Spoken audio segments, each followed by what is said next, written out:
Okay, welcome to the Kidney Corner. I have today Professor Michael Heung, who is a professor and associate division chief for clinical affairs in the Division of Nephrology at Ann Arbor. Welcome, Michael. Thank you. Thanks for having me. Thank you. My name is Vanessa Moll. I'm an anesthesiologist and intensivist and the chief medical officer for Portrero Medical.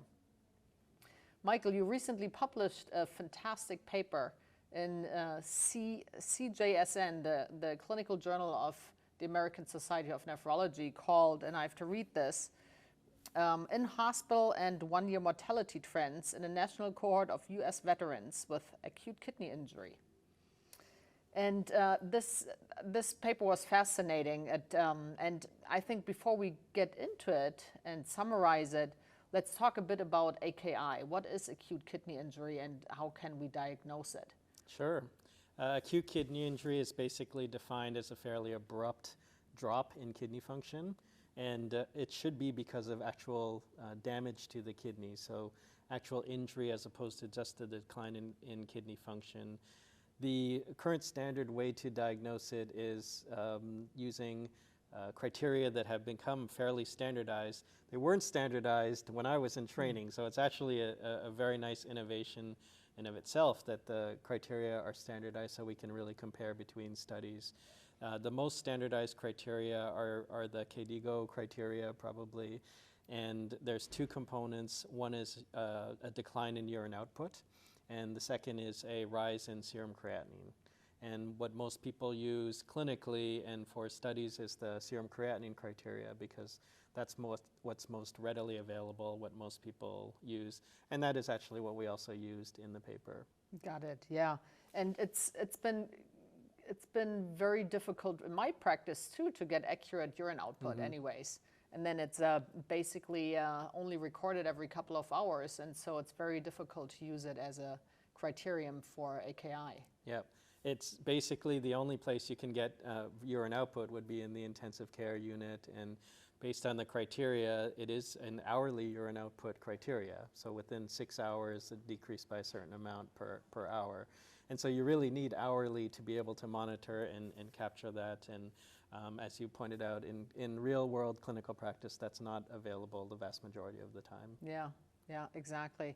What do you think, just going a little bit deeper into this, what do you think about having a 12-hour urine output, for example, in a bucket and then dividing it up by 12 hours to get the hourly urine output? I think in reality that's what we're trying to do most of the time, but obviously you can have urine output for the first 6 hours and that could be normal kidney function, and then you could have nothing for the last 6 hours and that could represent very significant development of acute kidney injury. And so if you're only looking at the whole of the period as opposed to the hour, you're obviously losing a lot of information there, including potentially an episode of acute kidney injury. Yeah. So. Yeah, exactly, yeah. So it's really important for us to get hourly urine output and digitize the urine output. I think that, again, the focus has been on serum creatinine, but when you think about it, a lot of times we're checking labs once a day. Yeah. So the only time you're going to notice that difference is when you check the labs. We're not continuously monitoring creatinine.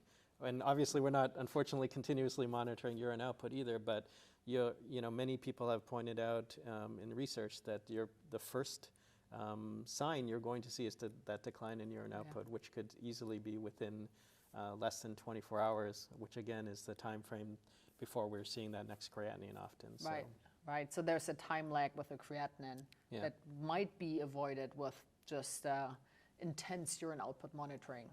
Yeah, it's definitely underutilized, but arguably the urine output would be the most sensitive and the earliest evidence of an evolving acute kidney injury. Yeah. For your study, you used the creatinine because that's what's readily available in the labs. Yeah. Yep. Can you summarize your paper? Sure. What we're really interested in looking at was how much progress has been made in terms of acute kidney injury outcomes over the last decade or so. And we use the VA health system data because it's a large integrated health system data with a lot of advantages. We had excellent baseline data for patients, for example. when you're using serum creatinine to define acute kidney injury, you need to have a baseline, which is not available in many systems. And so having an integrated system like the VA, where people use the same services within the VA, and almost everybody had a baseline lab, was extremely helpful. So we basically looked at the period from 2009 through 2017 and looked at the rates of acute kidney injury each year. And then our main focus again was on the outcome, primarily mortality, looking at in-hospital mortality, but also one-year mortality. And we were really interested in that one-year time point because, again, in many studies, the focus is, once the hospitalization is over, you lose track of these patients. You can't always follow them. But again, the advantage of an integrated system like the VA, we really did have the outcomes for almost everybody going out to 1 year. And so it was very interesting for us to look at both the in-hospital and the one-year mortality.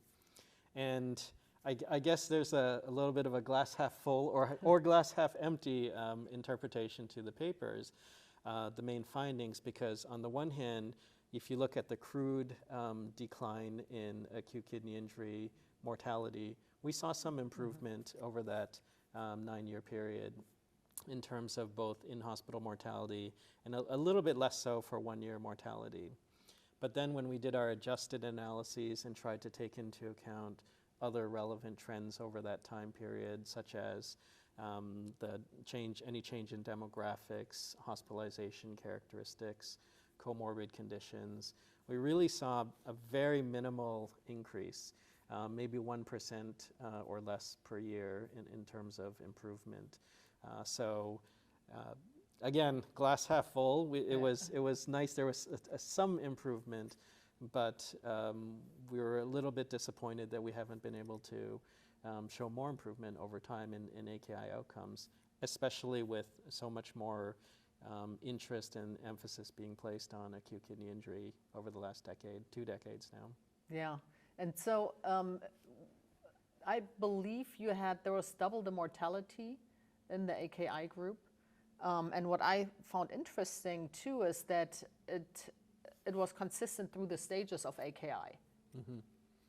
Yes, so we've known for a long time that acute kidney injury is an independent risk factor for mortality, and we were definitely able to show that both at the in-hospital mark, where the overall mortality for anybody that had AKI was, I think, 6%, compared to only 1% if you did not have AKI. So it was really quite significant. And when you went out to 1 year, it was double. It was 28% versus 14% in AKI versus non-AKI.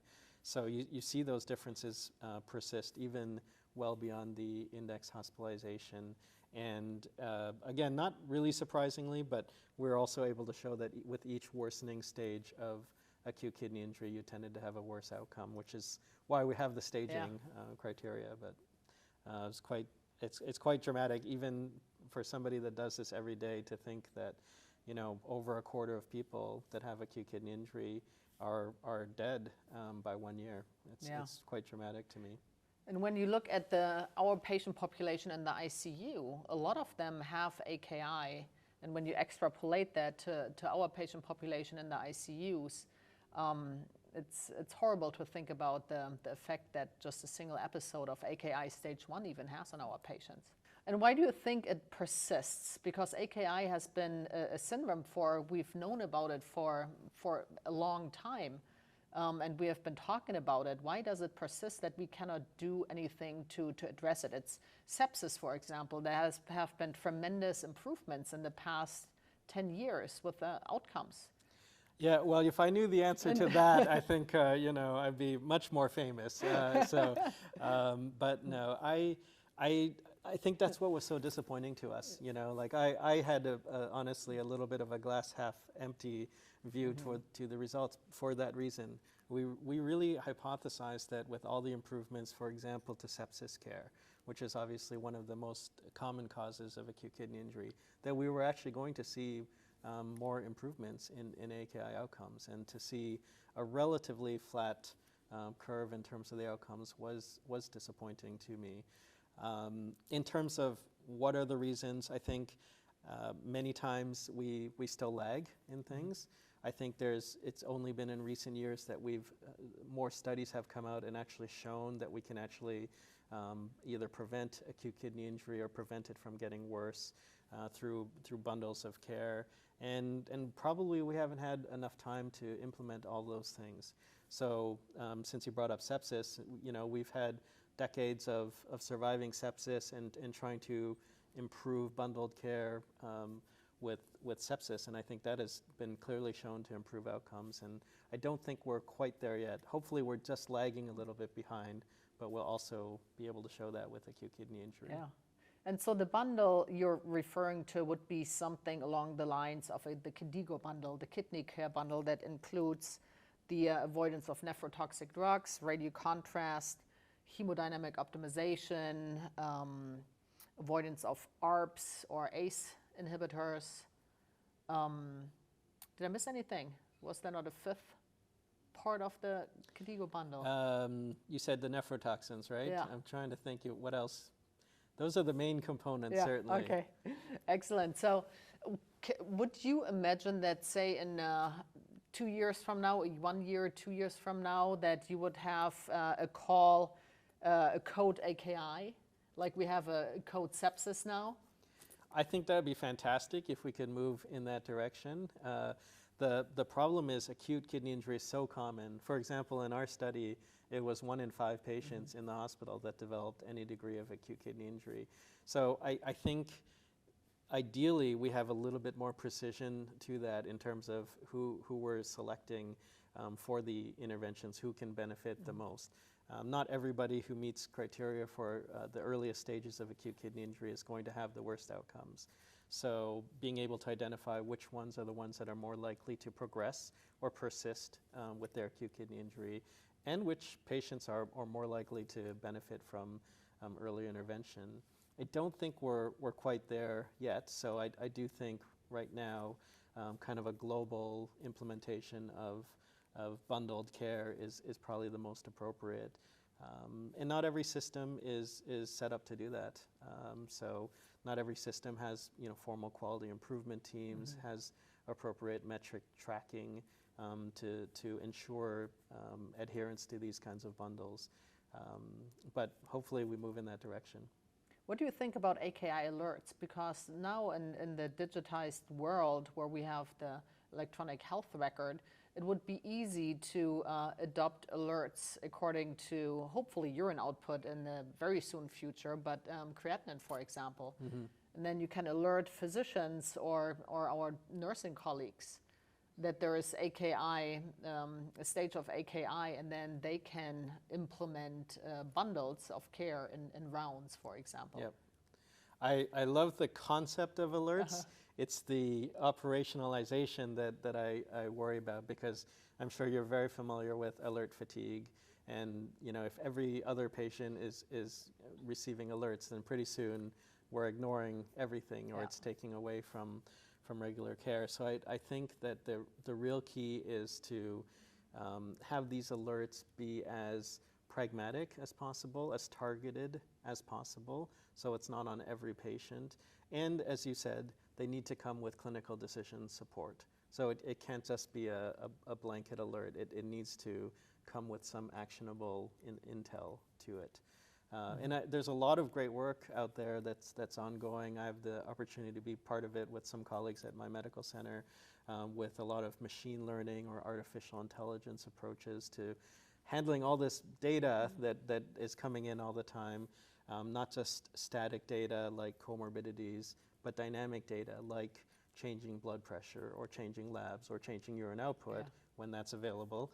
And using that information to try to really predict who is at the highest risk of going into worsening AKI. So I don't think we're quite where I'd like to see us, but hopefully in a couple of years we'll be able to have more really targeted alerts that are very actionable.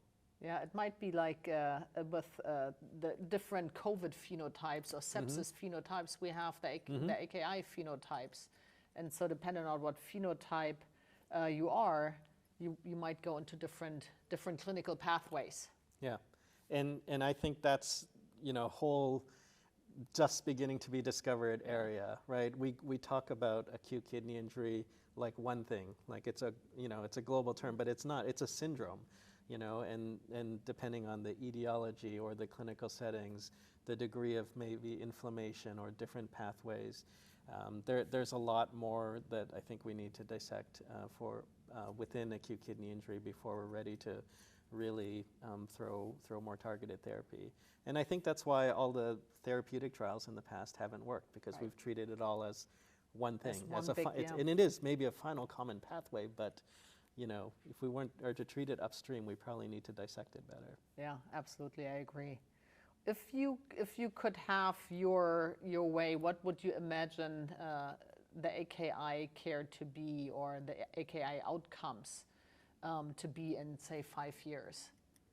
Well, I'd certainly hope that we have significant improvement in the outcomes, both in the short and long-term mortality. I think, again, these high mortality rates that we're seeing at these time points is pretty dramatic and really unacceptable. So I'd like to see that. Now, how do we get there? I'm very encouraged by the studies that have come out that suggest we can delay or stop progression to worsening stages of acute kidney injury. So I really believe that prevention of acute kidney injury is within reach. Obviously, we're not going to be able to prevent every case of acute kidney injury, but I think there's a significant proportion that we probably can intervene on that we're missing right now. It goes back to maybe earlier alerts, to identify which ones are the ones that are really amenable to that change. And then it comes down to having action items to really do the targeted changes. I think we all know that we shouldn't use nephrotoxins when we don't have to. I think we all know we should support our patients hemodynamically. Nobody's arguing against those. It's the operationalization of that in a systematic manner that can, I think, that we'll be able to show the difference in outcomes. And again, I think we've seen it with surviving sepsis, where there's correlation between how the adherence to bundles and your overall outcomes. And so I think that's where we need to get better with acute kidney injury care.